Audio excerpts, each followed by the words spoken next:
Your generation understands that. So what do we have to do? Most importantly, and here is the good news, that if 3 young people in America are registered tomorrow, the likelihood is that 2 out of those 3 will be progressives. Yes. So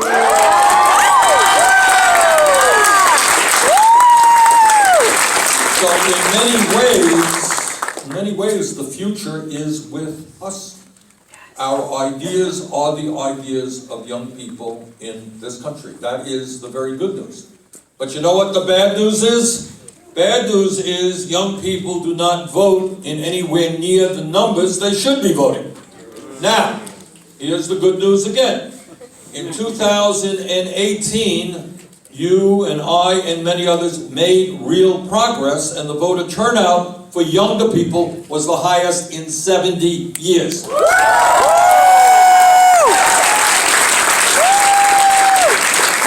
That's the good news, but here's the bad news. Still a lot lower than older people. So here's what the challenge is. We've got a couple of challenges. First of all, most significantly, we will defeat Trump and defeat him badly if young people all over this country get involved in the political process and come out and vote. And, you know, my campaign is going to do everything possible. We're going to put resources into it. We're going to register young people from coast to coast. But we need your help to make that happen. We got it? You're going to work with us? Oh, yeah! And here's the point. If you go talk to one of your friends, and I know this will happen, and you say, you know, look, I think you got to get involved in politics. I think you got to register to vote. I think you got to be active. Some of your friends will say, hey, that's all bullshit. Politics doesn't mean anything. Right? Is that true? Yes. Have you met my friend? You tell your friend. You're tired of hearing about how he can't afford to pay off his student debt. Yep. Yeah. How you're tired of hearing him talking about the low-wage job that he has or he can't afford a decent apartment. And tell him to stop complaining. Tell him to shut up or put up. Yeah.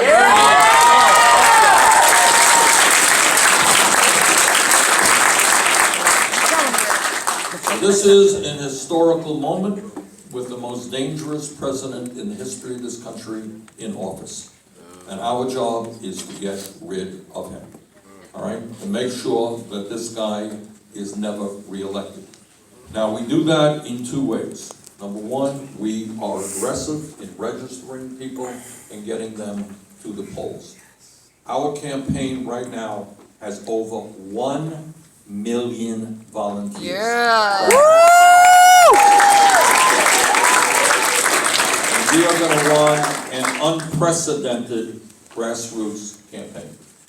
The second thing is, you can't get people excited. You can't go up to somebody and say, I want you to get involved, unless you have ideas that make sense to those people. Yes! All right, and too often politicians are talking gibberish and not talking about the needs of ordinary Americans. Yep. All Exactly. right? So what we are going to do in our campaign, and have done for the last 4 years, is talk to those issues. Let me give you a few examples of some of the work we have done, with some success, by the way. 4 years ago, when I was here in California campaigning, I talked about raising the minimum wage in this country to a living wage, $15 an hour.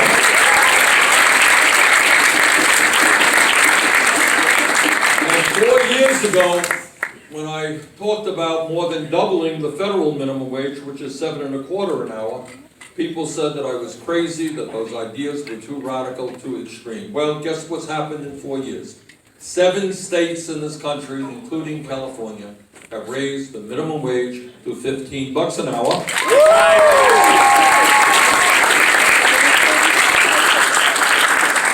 The legislation that I've introduced in the Senate and has been introduced in the House will, I suspect, within the month, be passed in the House of Representatives, $15 an hour. Okay?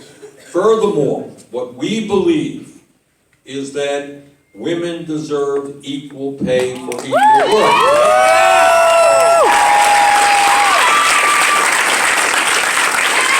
We believe also that workers are not going to make good wages unless they have the opportunity to join unions. That's right. That's right. Here's just a few others. I'm not going to go on for a long time, but here's just a few other ideas that we've been talking about for a few years, which used to be radical, but today are part of the mainstream political discussion, and in fact are now supported by Democratic candidates from school board up to candidates for President of the United States. And I see a little poster in the back there, and that's one of them. Healthcare is a human right. Medicare for all.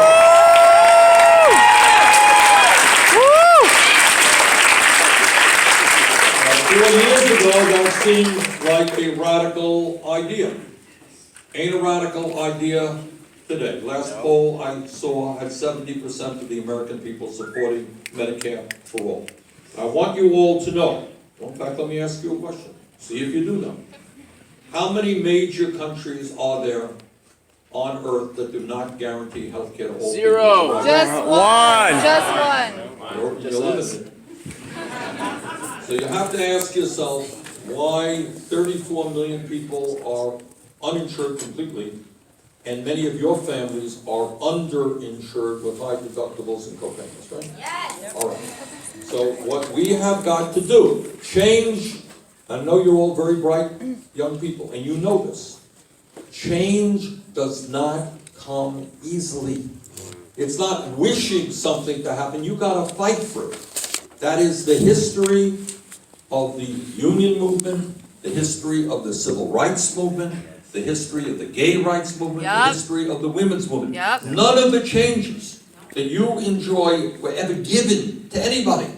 No one said to women, oh yeah, you should have the right to vote, we're going to give it to you. Women stood up and fought for it. Nobody said to African Americans, oh yeah, you've been living under slavery and racism and segregation. Oh yeah, we're going to give you the right to vote, no problem. People fought and died to secure those rights.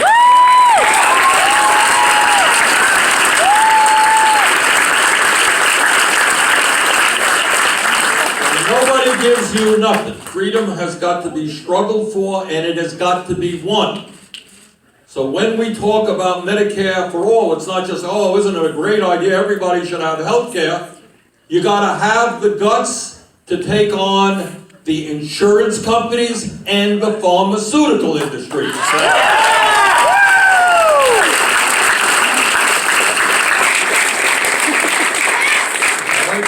100 and some odd years ago in this country, working class people had a brilliant idea. And what they said is, you know, our children are working in factories, our children are working in the fields and on farms. We believe that our kids deserve to get a decent education. Not just rich kids should be able to go to college or even high school. We want our kids to be able to be in school and not in factories and not in the fields. And that was the beginning of public education in America. Public education. Well, when I was a kid, it was possible for somebody to graduate high school and then go out and get a good job and make it into the middle class. In many respects, that is not the case today. That for most of the good jobs, you are going to need a higher education. So 30, 40, 50 years ago, when people say, isn't it great, we have free public education from kindergarten through high school, isn't that wonderful? Well, it was. But today we need to go further. That is why we must have free tuition at public colleges and universities.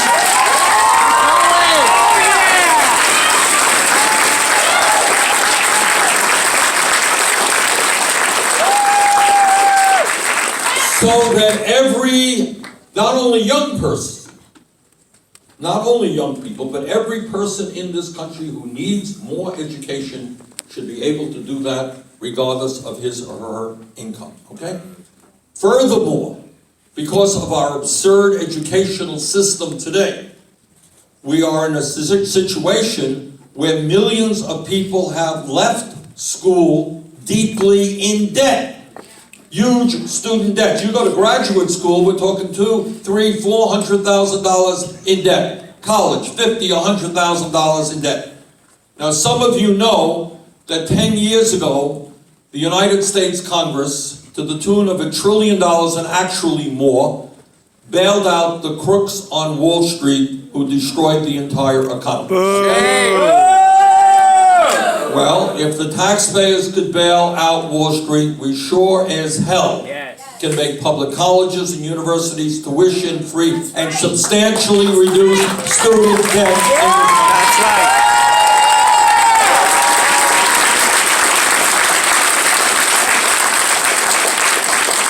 So here's my point. I'll give you a long list of things, that we should be doing, but I'm not going to take the time.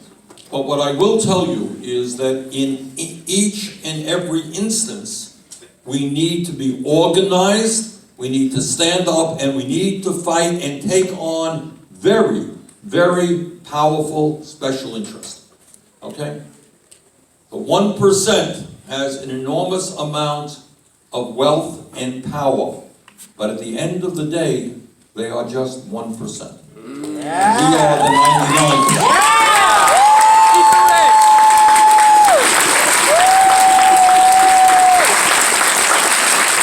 Very quick points. Let me close with two other quick points. And now I want to speak to the young men in the room. All of you are aware of the very horrific legislation that was passed recently in Alabama and in Georgia. You're familiar with that? Yeah. And these are pieces of legislation moving all over this country in Republican states, which essentially are denying women the constitutional right to control their own bodies. Okay? That's what they're doing. And I just want to say to the young men who are in the room, this is not a woman's issue. This is an issue for all of us. Yes!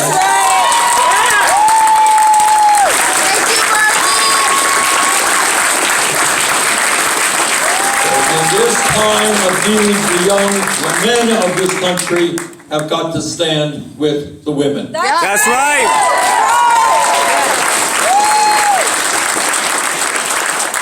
And the last point that I want to make is, I think all of you are aware of, again, another mass shooting, this time in Virginia Beach, Virginia. And I often, every time there's a shooting, the media comes to you and says, what do you think? And you never know what can you say? What can you say? So I think back to something that President Obama said, and I'm paraphrasing him, a number of years ago after some terrible shooting. And here is the story. The story is that in America today, there are hundreds of millions of guns out there. Hundreds of millions of guns, including many, many assault weapons. And there are also, sadly, and this is an issue we have got to deal with, many people out there who are mentally disturbed, people who are homicidal, people who are suicidal. It's hard for you to put our heads into the mind of somebody who doesn't want to live anymore, doesn't care about life, and doesn't really care if he takes down a whole bunch of people with him. So is there an easy solution to this problem? I would be lying to you if I told you that there was. But this is what we have got to do. We need to pass what the overwhelming majority of the American people agree on, not disagree, they agree. We got to take on the NRA, that's number one. But number two, we have to pass common sense gun legislation, which says what is so obvious, is that people who should not be owning guns will not get guns. All right, that's not a hard concept to understand. The number of things that we can do. But one of the things that we should do, and I probably lost an election on this issue maybe 30 years ago, is that you are all aware of what an assault weapon is. An assault weapon is a military weapon designed to kill a whole lot of people in a very short period of time. Some of you may remember what happened in Las Vegas a couple of years ago, where some guy broke a window in a hotel and wounded 500 people and killed dozens and dozens of people. That's what a military-style assault weapon can do. It seemed to me 30 years ago, and it seems to me today, that assault weapons should not be sold or distributed in the United States of America.